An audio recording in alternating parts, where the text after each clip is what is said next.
So I know you know me, but for the benefit of everyone else listening, obviously, I am co-founder of Trapeze HR.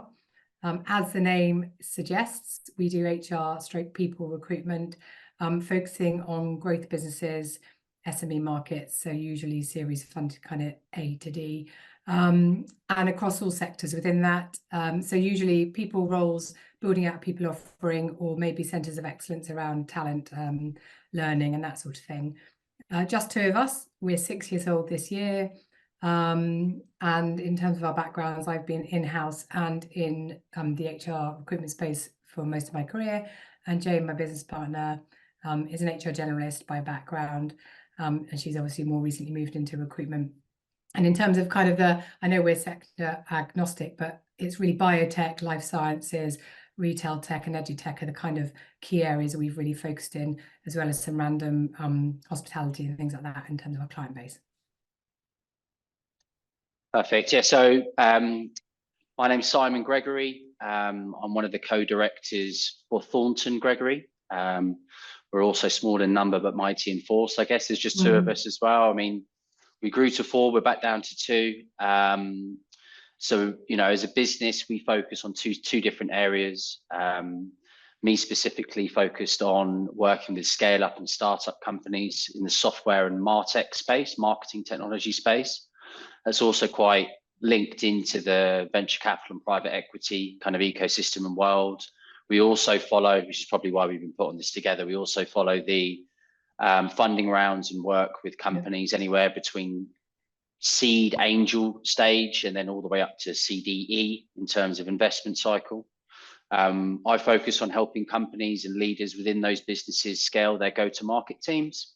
So that's across EMEA, more specifically UK, Germany, and up into Amsterdam, the Netherlands, and then also into North America. I've been doing that for 10 years, been doing it for myself really, or for this business, which I built the kind of client desk and team around for the last 5 or 6. We started in 2016. My business partner, Rachel, she founded the business. She spent 15 years more in sort of classical IT and change. And yeah, you know, we're not a volume business, but we look after, you know, clients and build relationships on that behalf and worked with some of the clients for almost the whole time we've been in existence. So, do you work contingent and retained or both? Yeah, good point. Yes, so we've I didn't say that about me, actually. Yeah, so on my side it's more contingent work, but we also have products, and we've worked on projects and campaigns where we kind of tie in clients for you know, X amount of roles over a period of time. We are obviously looking with TRN's help actually to go up market and try and sell more commitments, sort of you know, I don't like the word retainer, but that kind of model. And Rachel on the other side is also contingent, but also has a contract kind of desk that has over the years supported the business, which has been good. What about yourself, Harry? We started very much contingent, and then year before last went into retained, fully retained. And it's been I hate the phrase game changer, but it has. Yeah. I think we tend to work at the mid to senior level, and that reflects the level of project, salary, time and effort, and kind of everything in terms of what we're doing our side. And also, I don't know about you, but with small businesses that are on a growth journey, they're very to and fro in terms of what they think they're looking for. So they can change the spec quite quickly. They can suddenly decide that they're not going to hire. So we were doing a lot of work as with you, there's 2 of us, so we put everything into it, and then they suddenly say, actually, I'm not looking to hire now, or the market's changed. So I also find that commitment up front financially makes them mentally commit, because obviously no one likes to spend money that they're not getting something back from. So they, you know, they're along for the journey, and it's just that total commitment. But I have to say, in the last year and kind of going into this year, I would, you know, I think we both bend slightly. If something came in, we'd maybe change that model for the odd role here and there. But yeah, retained is for us by far the most important positive move we've made in the last 6 months. Yeah. No, from speaking to other small business owners like yourself, it's a very consistent theme. That's a great outcome, isn't it? from both parties to try and get that commitment. We have done it with some existing clients, with newer clients, especially in how competitive. I'm sure we'll talk about it in a minute. How competitive the spaces that I work in. That's a challenge until they get to know you a little bit better. But yeah, we're definitely trying to get our hooks in and sell that more aggressively and more proactively, for sure. You mentioned you did a course that helped you make that transition. Is that right? Yeah, we did a retained course. Basically, it's a real mindset thing, isn't it? And then I think once you know your value, which comes with loads of other stuff for recruiters, but once you know your value actually, and you realize the time you spend on things, then it just makes sense. But it's hard to change people's minds in terms of customers. If you've dealt with a client before and they've known you working one way, then to see and you did a brilliant job, then to see the service improve and to have to pay for something up front and then pay on a shortlist or however one structures it, you're really having to sell that value to them. But once you realize the benefits to them, and it's not just about finances for us, it's really about that engagement piece, and enabling us to turn other things away because we know resource wise we can focus on 3 or 4 projects at any one time, then it's an obvious thing not to go for, if that makes sense. That bit I want edited out. It's all good, yeah. I mean, James Osborne, we've only been in the TRN for 6, 7, 8 months, maybe. He always talks about net contribution, doesn't he? And the retained stuff, obviously, the conversion rates on that are just like it's night and day, isn't it, compared to the contingent work mostly. So I completely get it. How have you found? I mean, do you want to jump in first? I mean, how have you found the last 12 to 18 months? I know you touched upon a little bit of that transition, but how have you found it as a business and personally? I have found it, recruitment always goes up and down in terms of market, obviously. I think the SME market, and you and I would agree on this, and those backed by VC and PE firms and looking for serious funding, they're always going to be more risk averse, I think, than bigger, more established businesses to an extent. And we've obviously seen the knock-on effect of that. So the last year for me felt like we were in a recession again. Back in the day when I kind of was earlier on in my recruitment career, and it was really quiet. There was lack of investment in terms of wanting to hire, even to replace heads that they'd already budgeted for who'd moved on or whatever else. So it was really slow. It's quite painful. I also found that senior level roles in our market were being dumbed down to as low as they could get in terms of salary, but also they didn't need a strategic element because people weren't looking to sell. The series funding hadn't come through, maybe product hadn't gone to market how they hoped. So they would dumb down the level of the HR leader they were looking for because the sustainability of growth wasn't happening. So they needed more of an operational doer. I also have found AI and all the bits that come with it, the tech stack and all that kind of stuff, personally quite challenging. There's so many options out there for a small business. We know we need to automate things. We do quite a lot of stuff already with a different step to how we did before, probably the year before last. But there's so much more we could be doing to make our jobs easier, not to take away the human element, but to kind of support what we're doing. But it's a minefield, and it's just finding, and you and I have already discussed this, it's just finding the right people to partner who understand how we work, our lack of knowledge, our skills gaps, and to be able to alleviate that. And I've also found, but I'll stop talking in a minute, the fact that the market's quiet means there's a huge candidate volume. But we'll talk, I'm sure we'll discuss it later. So that's been busy because you want to be brilliant support and partners to your talent pool, but equally, I don't have a plethora of roles to give them. So it's about making the divide of your time between supporting them and trying to find new business. So you mentioned there about the AI stuff, like what are the kind of things that you brought in over the last that have helped? So it's been more around marketing. We've looked at our processes in terms of touch points to individuals coming to us, both in terms of kind of candidate talent pool, if you like, and client touch points. But we haven't by any means streamlined those. Spent a lot of time last year operationally fixing and making more sense of what we were doing and streamlining and cutting out various areas that we were probably spending too long on. But really it's optimizing what we have at our fingertips. And we're happy to invest if it's going to bring return in terms of time.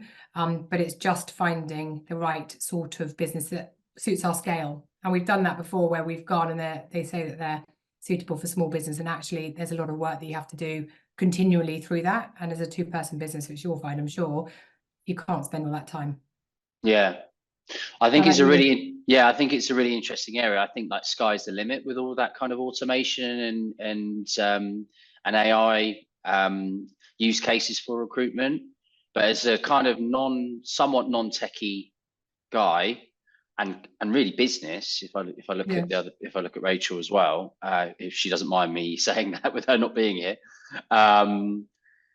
you know, sometimes, you know, it's a time thing, and it is definitely an application of that.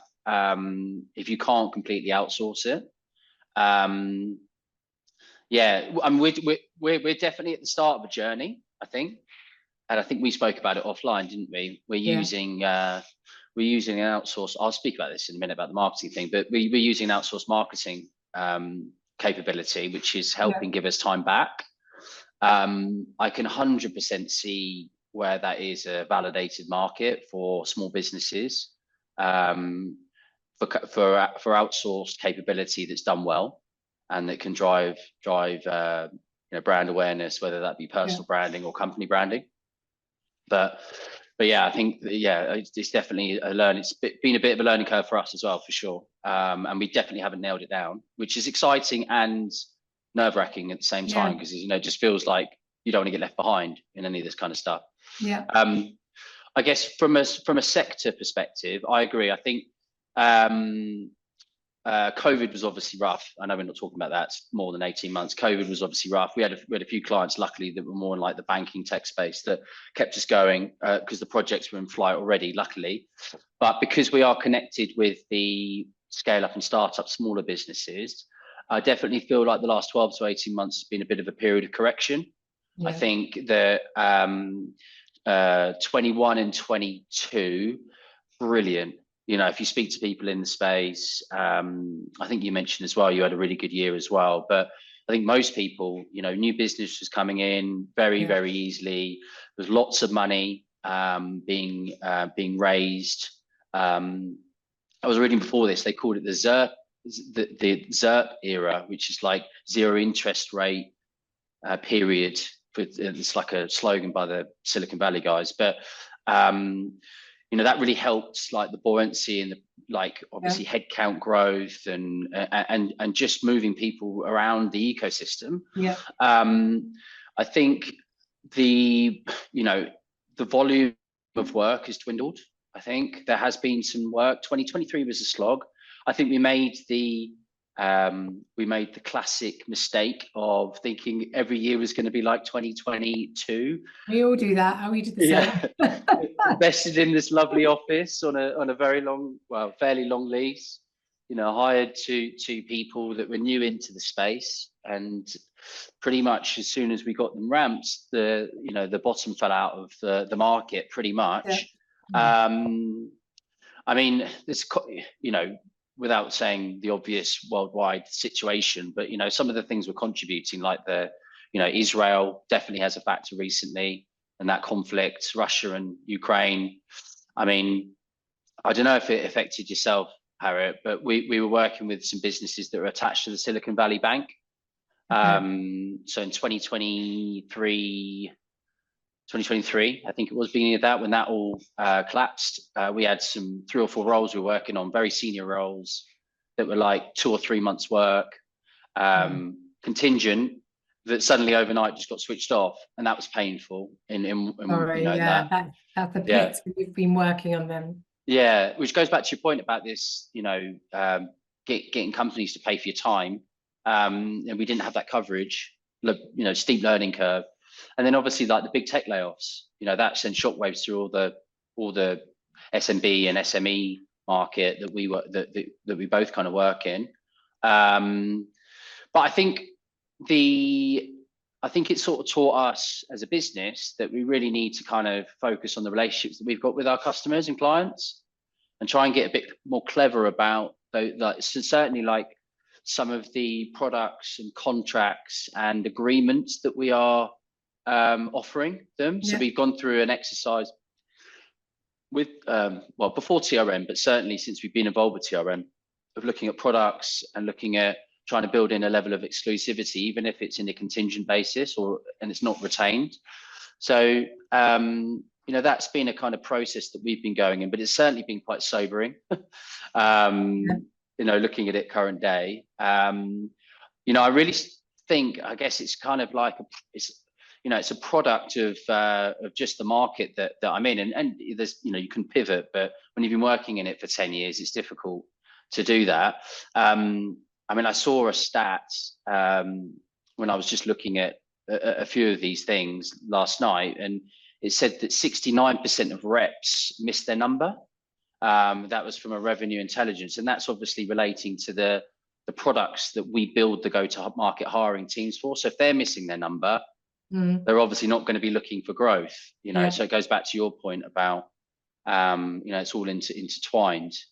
But there are always winners and losers in different markets, aren't there? I guess, and a little bit like COVID, you just got to be there when you come out the other side. And the way that we're looking at it, and just obviously try and maximize the opportunities and convert the stuff that you've got going on at any one time. And deliver the best client service that you possibly can. But I'll stop rabbiting. If you look backwards, a bit more sort of, how about the next 12 to 18 months in your market? So I see recruitment as a whole, and I guess I'm talking about in-house teams, TA teams, and agencies and recruitment partners, however you want to be seen or talked of. I see there as a real opportunity to make a difference. So I know AI isn't simply just having a system to help with your TA arm of HR, whatever. But if we're looking at my market, which is HR, it makes sense. You can get it really wrong. And I know we keep talking about things we're going to discuss later, but there has been a huge battering of recruitment recently, and actually I've been part of that, because I agree, I've seen some really terrible experiences for people I know personally, but also within our kind of talent group, of applications just not getting responded to, people going and investing time in interview processes, 4 or 5 stage presentations, being asked to do presentations, which was a topic on LinkedIn I was discussing, because more and more people are asking their interviewees to prepare something and then share it, and then taking it from them after the interview and sharing the slide deck.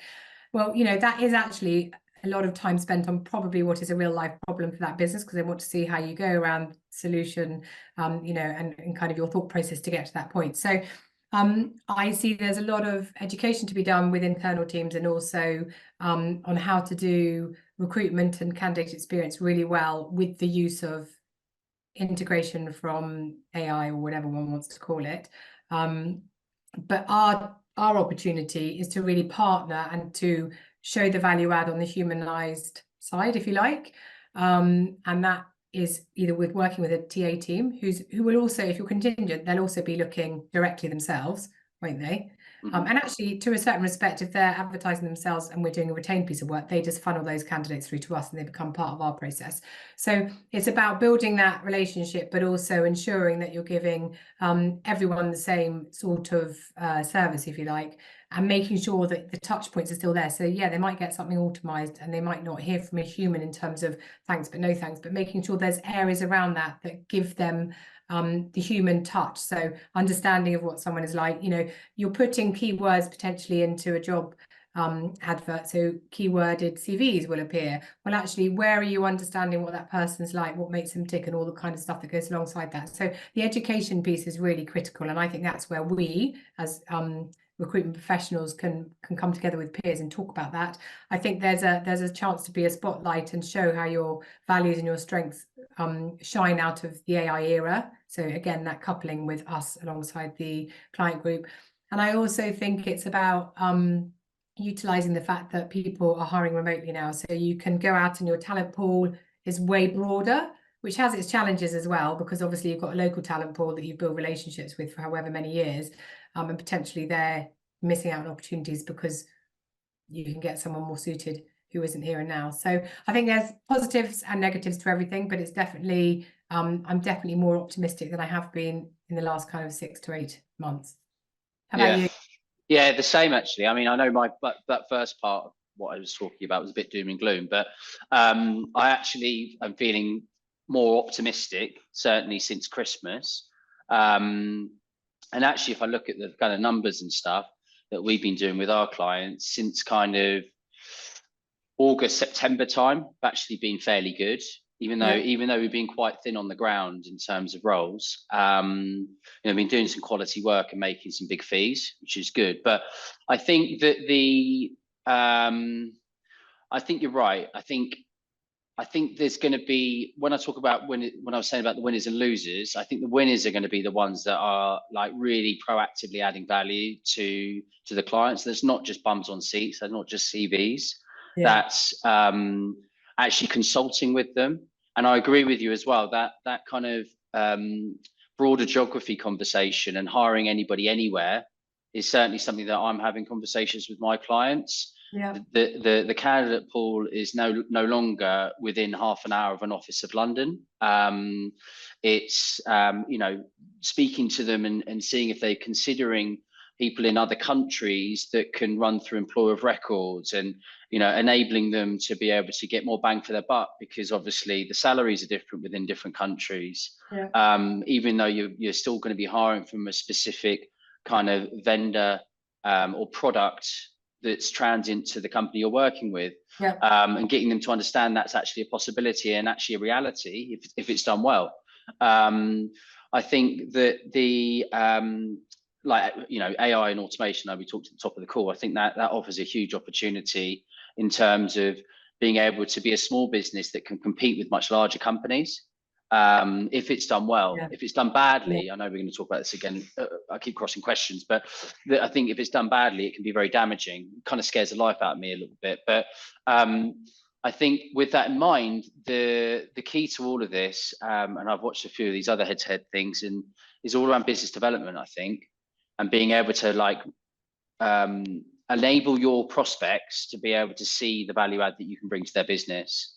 So the quality CVs is like kind of table stakes. If you can't bring them quality CVs, you shouldn't really be getting in touch. It's that wraparound service that you can offer them that comes with the fee, and however you can creatively cut that up. I think as well, we're on that journey, but being able to offer them these different products which actually appease their stages of a business. I've seen people offering fees that are split across 12 months. So it helps them in terms of their cash flow. And just kind of trying to do stuff that's actually appealing for my example, startup and scale up companies that don't want to be dropping 25K when they're a seed invested company, because it just doesn't look good on the bottom line. So I think the positivity also, I saw there was another report that was by Bravado, which is quite a cool company over in the States, but they said 63% of tech companies plan to double their sales team in 2024. So that was really refreshing, actually. Yeah, and 88% of tech companies are planning on hiring for sales in H1 this year.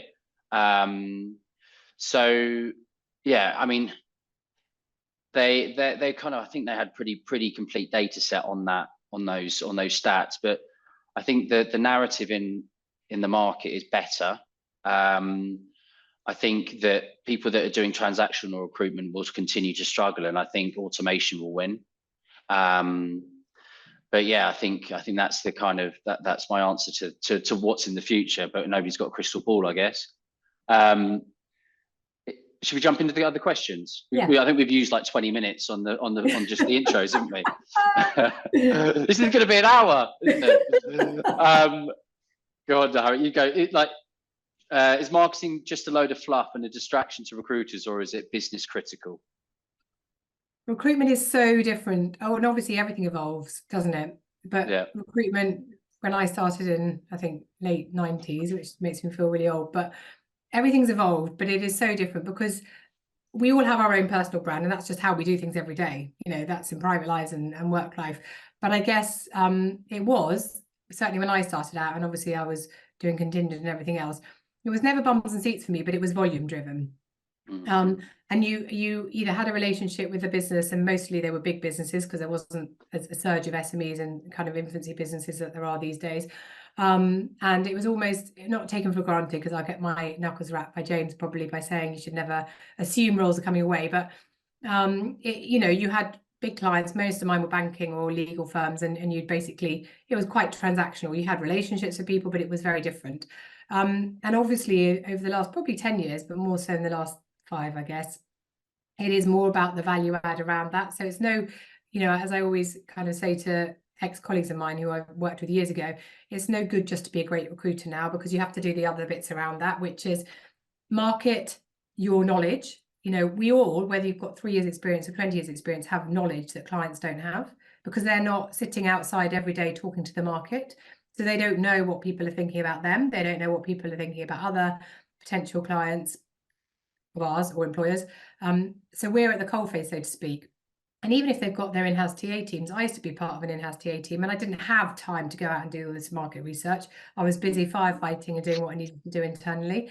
So we've got all that knowledge at our fingertips. So yes, marketing is key, but it's what you put in, as we all know, but what you put in that is going to bring you the results. So for me, marketing is probably, I'm probably talking about a little snippet, but it's getting out your knowledge to those people who are, already in your talent pool or in your network, who understand what you're bringing them, and doing it in a short and succinct way. So you're talking about your knowledge, that's you as an individual and your skill sets, but also getting out your brand in terms of Harriet or Simon, and why should you work with me? Everyone can fill a role. We've got the same sort of market in terms of the talent pool, so why would you work with me?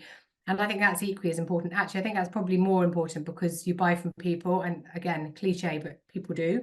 It's like going to a drinks party. You go and you speak to several people. The person you're going to go and talk to and spend the most time with is someone that you're probably quite interested in talking to because you're aligned or whatever. So I think we all use buzzwords, oh, I'm authentic, I'm honest.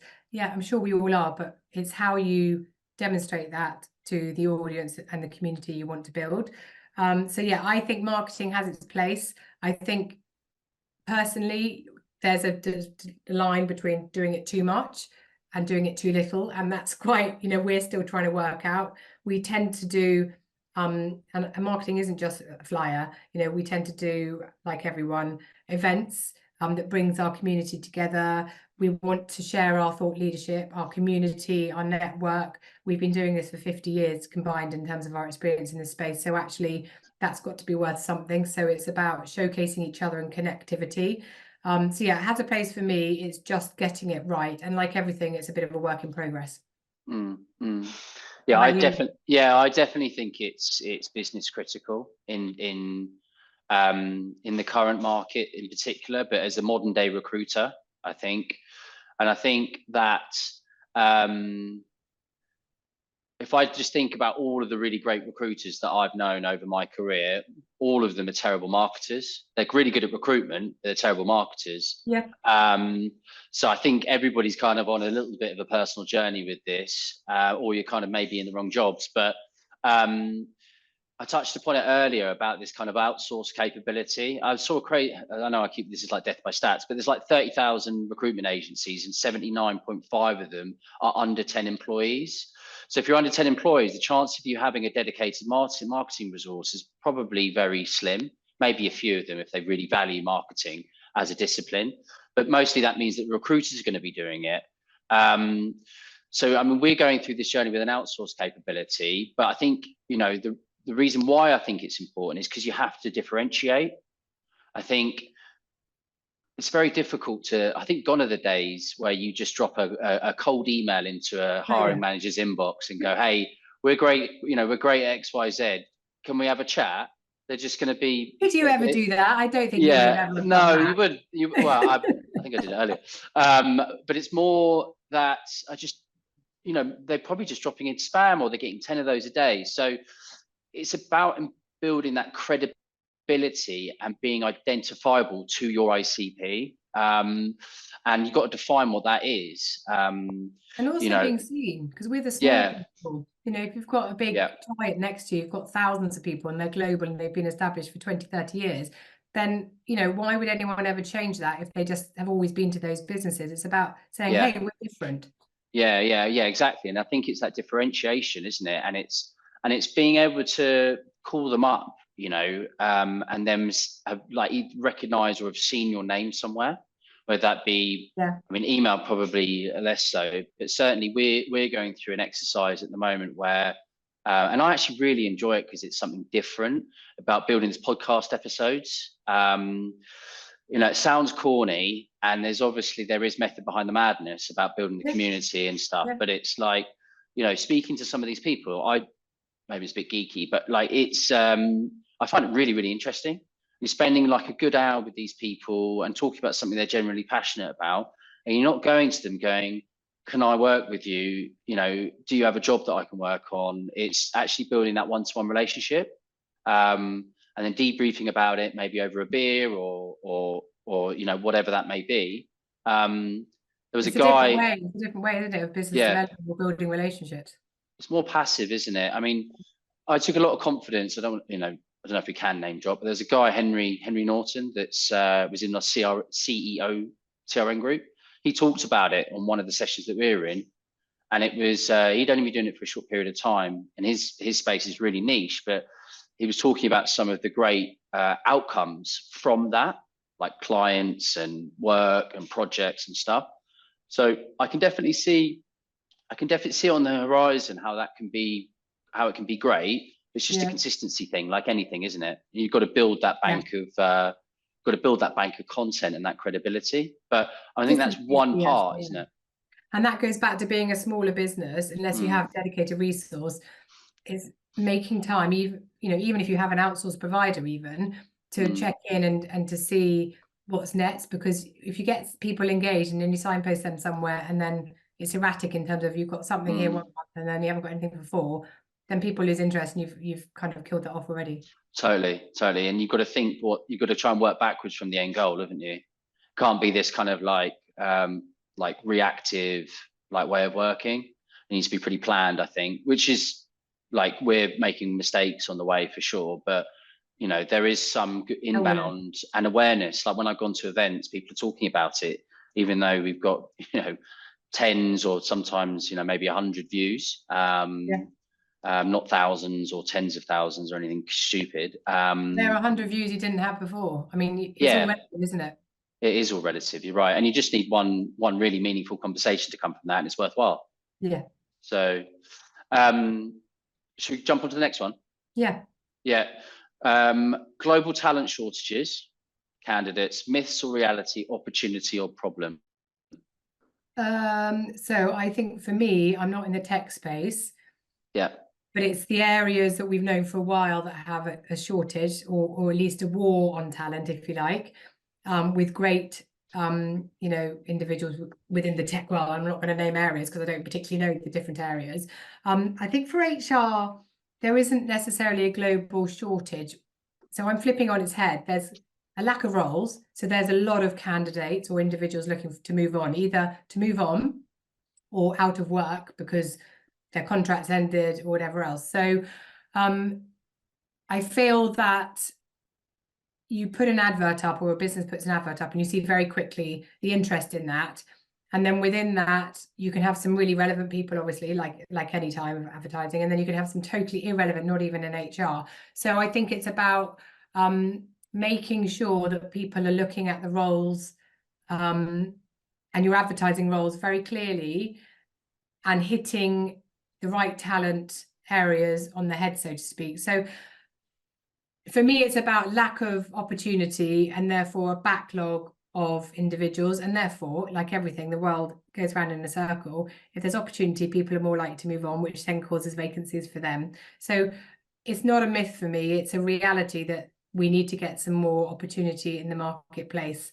Again, that kind of remote workforce is bringing in a whole new positive and negative, but a whole new challenge because your local workforce that's been so used to just working in a local environment, whether they actually physically go to the office, it's in the same country as everything's localized, is now being having a competitive spin in it because you've got people who are probably in most occasions more knowledgeable on a topic, usually speak a diverse range of languages, because most Europeans speak a lot more than us Brits, a generalization, but and so therefore you're kind of competing at different levels, and generally they, depending on where they are and what they've been paid, they're quite comparative on pay scales, so you're getting potentially more experience for less money.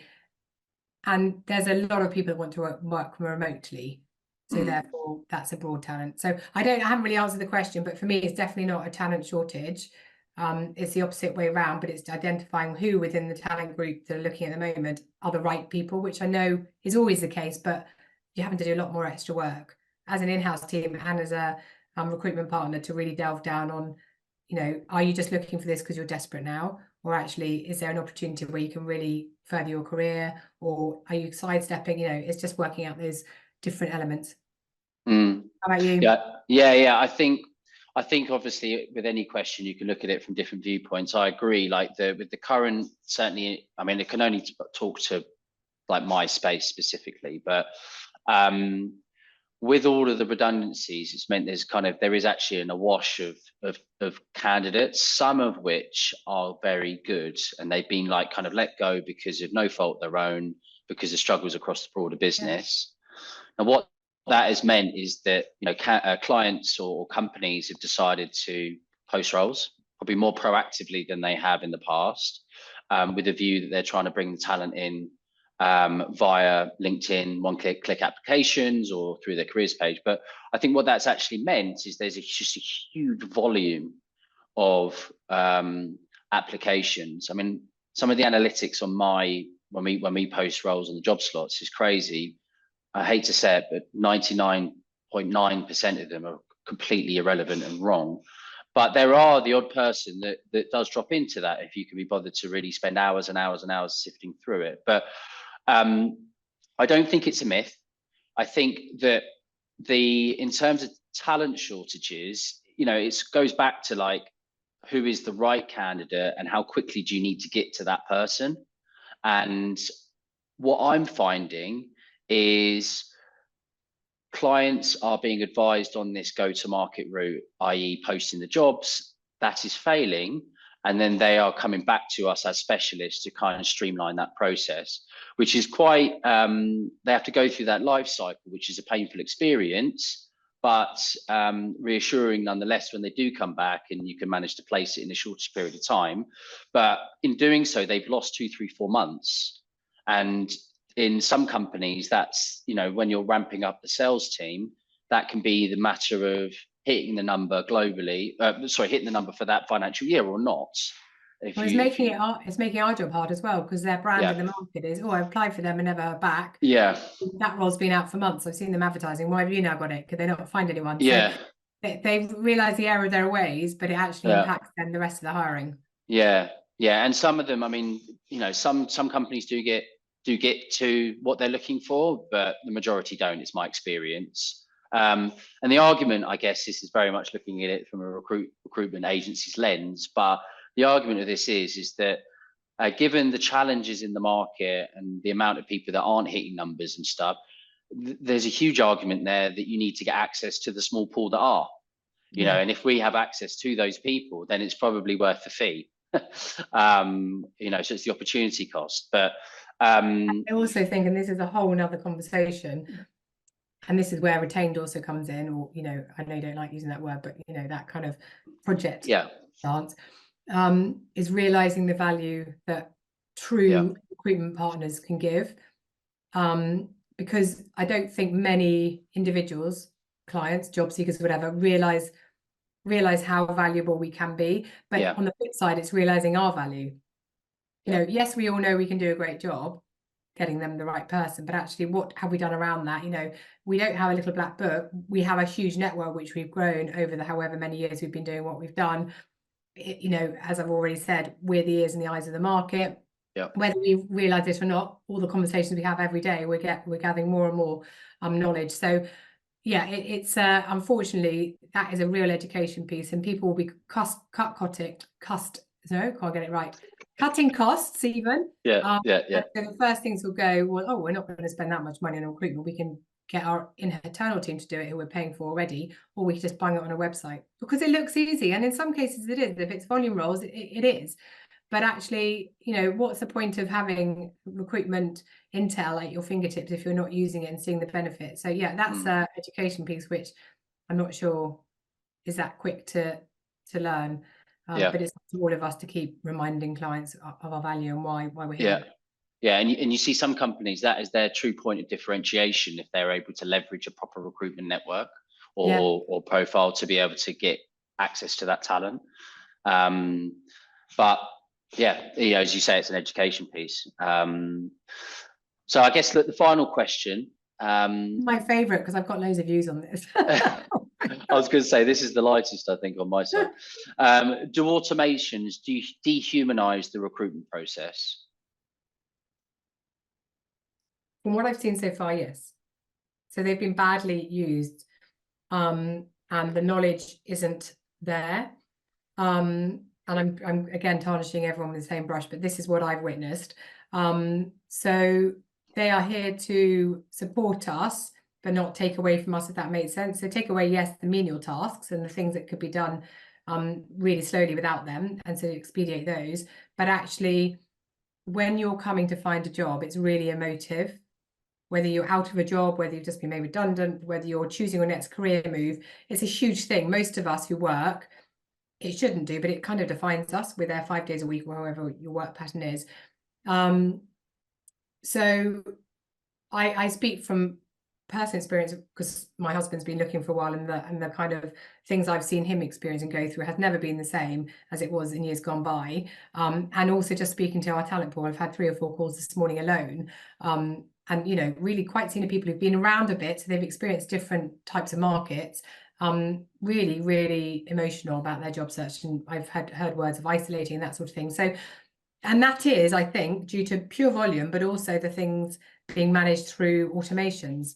And I get it, you know, we're moving forward, we're evolving as a human race. So this makes sense, but it's how you do it. And I do think there is room to work alongside automation and AI with us. So I think it's been done badly. I don't yet know, because I haven't done loads of research on this, where it's done super well with a big, large corporate. I have only been told of or heard about or seen with my own eyes how it's not been done so well. So I think there's steps along the way, and just taking time to think about little things. So if you're using automation, when do those steps come in to get back to someone and say thanks but no thanks? If they've just gone in for an interview that morning, and you know the hiring manager would have probably shared that he's interviewing 7 or 8 people next week, and then you get a rejection letter, you know, there's no thought behind that. So I think it's very common sense things, which, you know, is still AI but helpful. And then if you've obviously got a TA team or you're a recruitment partner like we are, it's about really managing expectations and keeping, we know all this stuff, but keeping communication going. If you're a big recruitment firm and you've got your own AI in place already, then I think it's just thinking about how you can make those individuals be as important as your clients are to you. You know, in my market, HR, they're my clients and my candidates at any one time. So it's even more pivotal that we give them the respect and the time they need, but finding a fine line balance that I can't spend 20 minutes talking to you as a candidate when I'm spending no time trying to find you a job or talking to my client network. So yes, done well, and with more education. My network of HR people are very open to admitting that it scares them. And my generation, my age group, so those peers who've grown alongside me in the HR space, are fairly similar to me. They haven't really used a lot of technology, so they are finding it quite cumbersome and overwhelming. We've done loads of webinars with specialists in this space. We've got a couple happening in the next couple of months as well. Just trying to break it up a little bit, like anything. Go to the gym, you've got a gym workout, break up the burpees, you know, whatever else. Break it up into segments to make it more bite-sized and enjoyable and easy to understand. So food for thought there for me, but I think we've got a long way to go. How about you? Yeah. Similar sort of thread, I think. I think if done well, it can be really, really great. But like from what I'm hearing from a candidate perspective, it's not done well on 9 times out of 10. I think that automation obviously has to play a part in terms of the volumes that we're talking about. Just people just can't get through that amount of applications. Yeah. But nobody really, I don't think anybody or any companies are spending enough time thinking about the candidate experience and the effect that has on the ability to attract and onboard and hire the best people. I mean, it's all intertwined, isn't it? That's what we've been talking about for years, though. 20, 15 years ago, it was all that kind of respect, branding, all the work that everyone has done over the last however many decades or decade, just seems to be unraveling, and it seems so unimportant now. But it's like we've jumped forward because we've seen this great shiny technology, and we've forgotten all the fundamentals that we put behind. And ultimately, Simon, it's about being human. Yeah. There's a human being at the end of this who's going through quite an emotive time. Yeah. No, I agree. I mean, from speaking to similar to you, speaking to lots of candidates that are in the market at the moment through all the unfortunate rifts that have been happening, and some of them are kind of, they're a bit lost. You know, they're sending applications to people that they think are like absolutely shoo-ins for these roles and just not hearing anything. One candidate I spoke to the other day, he got a reply like 4 months later, just saying they've gone with another candidate. You know, it's just like comical. So yeah, I think you're right. I think companies need to really focus on that kind of, you know, one-to-one human element of it, and it not just be a metric. And ultimately that will garner more better results for everybody involved. But yeah, I certainly think it's broken. And maybe that's because technology is progressed so fast that the actual like practical application of it has not been considered correctly. And this is just my viewpoint, but you know, maybe there's lots of companies out there that fundamentally disagree and that spend a lot of time on this. But I think it is definitely worth investment, because the conversations I'm having aren't particularly positive. Yeah, I agree. Yeah. Okay, cool. Have we reached the end of our discussion? I don't know how. We have. I think we have. Yeah. I know. 50 minutes. Look at that.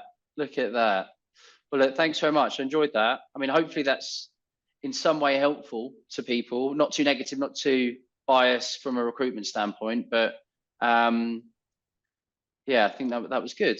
I think we've got a whole nother episode or 3 to go on other. Maybe we'll get invited back. Maybe we'll get invited next week. Nice to see you. Nice to spend some time with you, Harriet. Yeah, And you, take care. Take it easy. Bye-bye. Bye.